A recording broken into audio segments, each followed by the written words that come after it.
Hey, it's the morning of the 17th of March, 2011. Um, this is just going to be part 2 of FFS. I totally didn't realize it was only 5 minutes worth of tape. I thought it was like babbling on for like 15 minutes or whatever, so. Because prior to that video, I did have another video that I did blabber for just over 15 minutes, and then I didn't realize until after I tried uploading that YouTube would not let me play it, so yeah, okay. Anyways, moving along. Things to expect for FFS. When you wake up, you'll most likely be strapped into an IV machine, given some kind of morphine drip. I was given Dilaudid, and it was great. Sometimes it seemed like, it held. It took care of the pain. Sometimes that 6 minutes just seemed like forever, and it was a bit of torture. But everybody will experience it differently, obviously. And according to different procedures you'll also have. So what I had done was,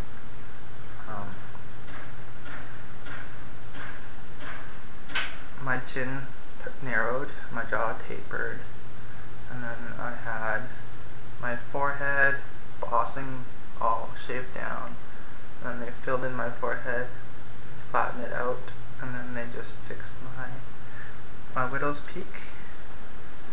So, compared to most people, not that much, and I guess I'm very lucky in that sense that I didn't need to do all that much. So, yes, Dilaudid drip. They put it on a 6-minute timer, so as soon as I can, hit the button to get more. And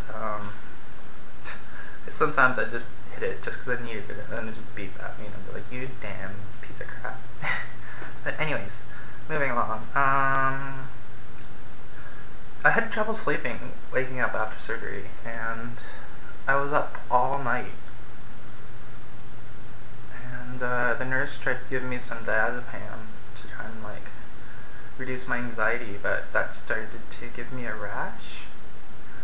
And then they're like, oh, okay, well, let's try something else. And then whatever that was, I can't remember at this point, but that was making the rash worse. So we stopped all that, and finally I fell asleep. But the first thing you know, you fall asleep, and then your eyes get opened up by a good morning. And the doctor walks in, and he's like, you're looking great, and he just ripped apart all my bandages off my face. And I was like, wait, I wanted a picture of that. He's like, oops, too late. And he's like, yeah, not too much bruising. You're looking pretty good, kiddo. Any questions? I'm like, in my Dilaudid state, I'm like, He's like, okay, good, see you later.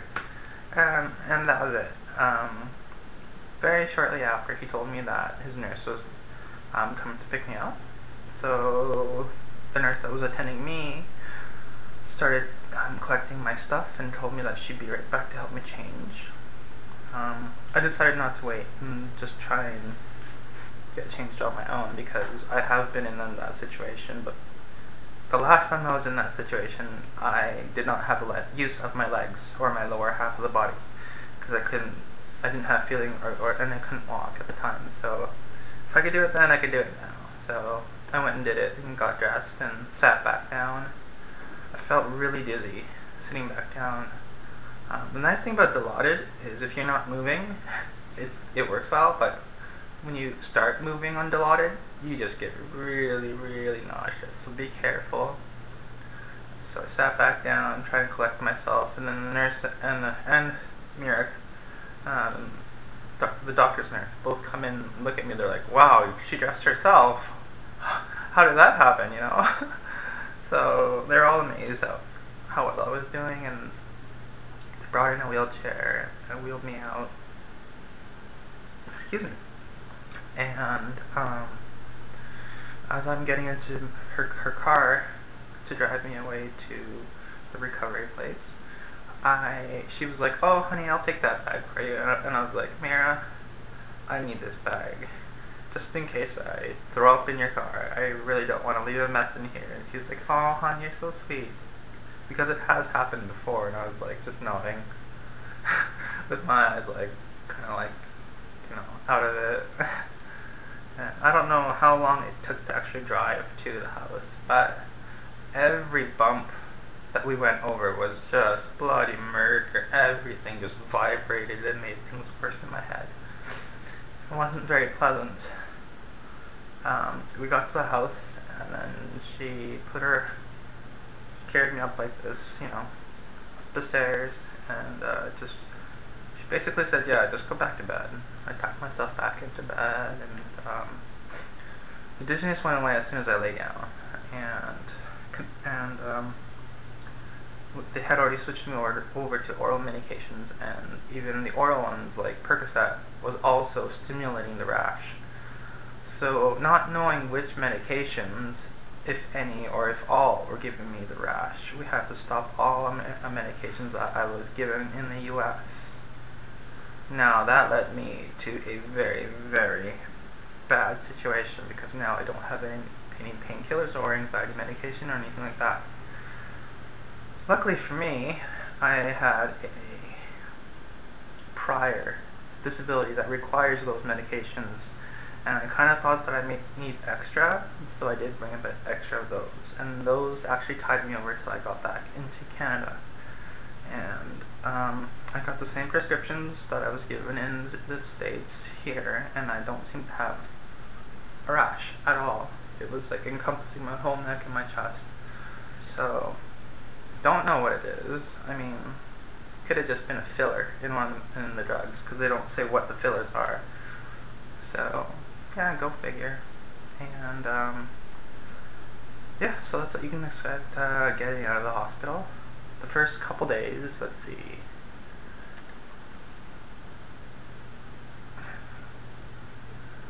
Later on, when I woke up, my friend was already at the house, and she gave me a big hug, and she got some of my food items for me, but she also said we should go shopping together just in case. So we traipsed down to the market about 3 blocks, and picked up some fruit cups and like applesauce, stuff like that, and came back, and that was the adventure for the day. I was completely wiped. It was nice being out though, even though my face hurt like hell, and I looked awful, and my chin was like out to here. Or my lower jaw, I should say. Second day, we walked back to the market. Did some more shopping, came back, and then later on that night, we went over to Whole Foods to actually do like a big stock up. And then we went to Japantown for dinner, so we had some like noodles and stuff, and I was actually surprised I could eat them all. The very few teeth I had access to.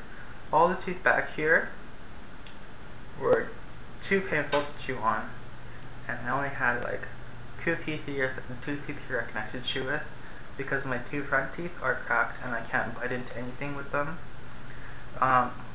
At the time, the doctor told me they'd both crack off in 6 months, and it's been about 20 years since that, so I don't want to risk it, I've had them this long, so.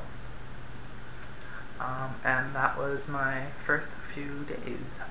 Unfortunately, I don't have any pictures or videos from that time, because I was very, very heavily medicating myself, because what they gave me was not helping me, because it was giving me a rash, and what I had wasn't strong enough to take care of it, so I had to take a lot more than I should, and if I had to do it continuously, my liver would have failed.